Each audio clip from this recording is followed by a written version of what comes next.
পঞ্চায়েত মানুষের জীবনমান উন্নয়নে প্রত্যেকটা মানুষের দরজায় পৌঁছানোর একমাত্র মাধ্যম হচ্ছে পঞ্চায়েত। পার্লামেন্টে অনেকগুলো সিদ্ধান্ত হয়, অনেক পরিকল্পনা গ্রহণ করা হয় এবং সেই পরিকল্পনাগুলো বাস্তবে রূপান্তরিত করা, বাস্তবে প্রতিফলন মানুষের কাছে পৌঁছানো, এটার মাধ্যম হচ্ছে পঞ্চায়েত।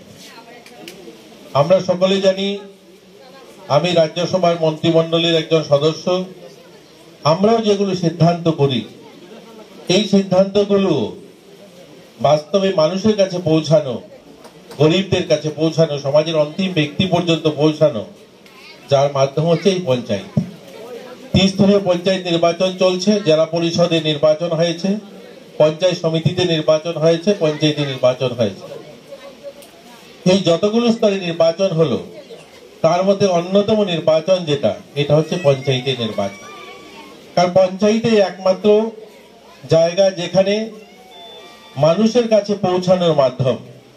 জেলা পরিষদ যে সমস্ত বেনিফিশিয়ারি, যে সমস্ত স্কিম দেবে, রাজ্য সরকার যে সমস্ত স্কিম দেবে, প্রত্যেকটা স্কিম গরিব মানুষ পর্যন্ত পৌঁছানোর যে মাধ্যমটা, এই পঞ্চায়েতের যারা নির্বাচিত সদস্য হয়েছেন, যারা প্রধান উপপ্রধান নির্বাচিত হবেন, এদের মাধ্যমেই সেটা পৌঁছাবে।